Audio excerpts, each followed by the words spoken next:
ഇന്ന് ഇതാ രാവിലെ കിച്ചണിൽ വന്നേ ബ്രേക്ക്ഫാസ്റ്റ് റെഡിയാക്കി എടുക്കാം കേട്ടോ. അപ്പോൾ ഇന്നത്തെ ബ്രേക്ക്ഫാസ്റ്റ് ഓട്ടടയും അതേപോലെ തന്നെ ചെറുപയർ വേവിച്ചതൊക്കെയാണ് കേട്ടോ. ചെറുപയർ കറിയായിട്ടല്ല, ചെറുപയർ ഇങ്ങനെ പച്ചമുളകും മഞ്ഞൾപ്പൊടി ഉപ്പൊക്കെ ഇട്ടുകൊണ്ട് അങ്ങനെ വേവിക്കുമല്ലോ, അങ്ങനെ വേവിച്ചിട്ട് ഓട്ടടൻ്റെ കൂടെ കഴിക്കാമെന്നാട്ടോ വിചാരിക്കുന്നത്.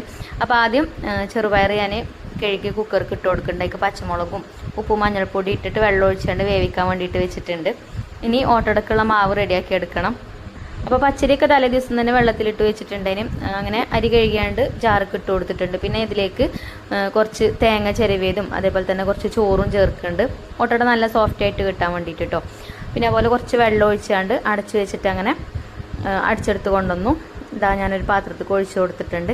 പിന്നെ ഓട്ടടൻ്റെ റെസിപ്പിയൊക്കെ എല്ലാവർക്കും അറിയും, എന്നാലും ചില ആൾക്കാർ വീഡിയോയിൽ കാണുമ്പോൾ ചോദിക്കും റെസിപ്പി ഒന്ന് പറഞ്ഞുകൂടെയോ ചോദിക്കും. അപ്പോൾ അറിയാത്തവർക്ക് വേണ്ടിയിട്ട് അങ്ങനെ പറഞ്ഞതാണ്. പിന്നെ ആ ജാറിൽ തിളച്ച വെള്ളം ഒന്ന് ഒഴിച്ചു കൊടുത്തിട്ട് ഒന്ന് ചുഴറ്റിയിട്ട് പിന്നെ നമ്മൾ മാവൊക്കെ ഒഴിച്ചു കൊടുക്കും കേട്ടോ. പിന്നെ ഉപ്പും കുറച്ച് വെളിച്ചെണ്ണ ഒഴിച്ചു കൊടുത്തു. അപ്പം മാവ് റെഡിയായി, ഓട്ടടക്കുള്ള മാവ് റെഡിയായി. പിന്നെ അടുപ്പ് കത്തിച്ചുകൊണ്ട് ഇതാ ചട്ടി വെച്ചിട്ടുണ്ട്. പിന്നെ നിങ്ങളെ ഓട്ടട ചട്ടി ആരെങ്കിലുമൊക്കെ വാങ്ങിക്കാൻ നിൽക്കണവരുണ്ടെങ്കിൽ ഓട്ടട ചട്ടി ആയിട്ട് വാങ്ങിച്ചുകൊണ്ട് കേട്ടോ. ഇത് പത്തിരി ചട്ടിയാണ്, അതുകൊണ്ടാണ് ഈ ഓട്ടട പത്തിരിൻ്റെ പോലെ ഇങ്ങനെ പരന്ന് നിൽക്കുന്നത് കേട്ടോ. അല്ലെങ്കിൽ നല്ല പൊള്ളച്ച് വരും, നല്ല ആരെടുത്തില്ല, നല്ല അടിപൊളി ഓട്ടടയായിട്ട് കിട്ടും കേട്ടോ. മാവൊക്കെ സെറ്റാണ്. എൻ്റെ പഴയ ഓട്ടട ചട്ടി അങ്ങനെയാണ് കേട്ടോ, അതിൽ ഓട്ടട ഉണ്ടാക്കിയാൽ നല്ല ഉഷാറായിട്ട് വരും. അപ്പോൾ അതിപ്പോൾ പൊട്ടിയിട്ട് പിന്നെ ഞാൻ വേറെ ഞാൻ വാങ്ങിച്ചാൽ എൻ്റെ അമ്മ കൊണ്ടുവന്നത് അതിന് കേട്ടോ. അപ്പോൾ അതുകൊണ്ട് പിന്നെ അത് ഒഴിവാക്കാനും തോന്നണില്ല. പിന്നെ എനിക്ക് ഞാൻ റാഗി കൊണ്ടുള്ള പിന്നെ ഓട്ടടയായിട്ട് ഉണ്ടാക്കിയത്, അതിൻ്റെ മേലെ കൂടെ കുറച്ച് തേങ്ങ ചിരവിയതൊക്കെ ഇട്ട് കൊടുത്താണ്.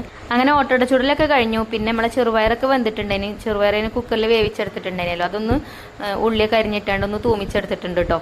പിന്നെ തലേ ദിവസത്തെ ചിക്കൻ കറി ഉണ്ടേനും അതും ചൂടാക്കി എടുത്തിട്ടുണ്ട്. അപ്പോൾ കുട്ടികൾക്ക് ചിക്കൻ കറിൻ്റെ വെള്ളം കിട്ടിയാൽ മതി, ഒരിക്കൽ പിന്നെ അങ്ങനെയാണ്, ചിക്കനോട് അത്ര വലിയ പ്രിയമാണ് എല്ലാവർക്കും. അങ്ങനെ ഇതാ ബ്രേക്ക്ഫാസ്റ്റ് ഒക്കെ റെഡിയായി, എല്ലാവർക്കും ബ്രേക്ക്ഫാസ്റ്റ് ഒക്കെ കൊടുത്തു. പിന്നെ ഞാനും കഴിച്ചു. ഞാൻ എൻ്റെ റാഗി കൊണ്ടുള്ള ഓട്ടടയും അതേപോലെ കുറച്ച് ചെറുപയറും കൊടുത്തിട്ടുണ്ട്. പിന്നെ ബീഫിൻ്റെ ലിവർ വേവിച്ചതുണ്ടേനും കുരുമുളക് പൊടിയൊക്കെ ഇട്ടാണ്ട് അങ്ങനെ വറ്റിച്ചെടുത്തിട്ടുണ്ടേനും അതും കുറച്ചെടുത്തിട്ടുണ്ട്. ലിവറിനോട് ഇവിടെ കുട്ടികൾക്ക് ആർക്കും ഇഷ്ടമല്ല കേട്ടോ, കുട്ടികൾക്കും ബാബുവിനും ഒന്നും ഇഷ്ടമല്ല, എനിക്കിഷ്ടം കേട്ടോ. അങ്ങനെ ഞാൻ ബ്രേക്ക്ഫാസ്റ്റ് കഴിച്ചു, എല്ലാവരും കഴിച്ചു. പിന്നെ ഓട്ടട ഉണ്ടാക്കിയ അടുപ്പത്ത് തന്നെ ചോറിന് വെള്ളം വെച്ചിനി. പിന്നെ പെട്ടെന്ന് അരിയൊക്കെ ഇട്ട് കൊടുത്തു, ചോറും വെന്ത് ഊറ്റി വെച്ച്. പിന്നെ ചിക്കൻ കറി ഉണ്ടാക്കി അടുപ്പത്ത് തന്നെ, അതേപോലെ കാബേജ് ഉപ്പേരി ഉണ്ടാക്കി ചോറിന്.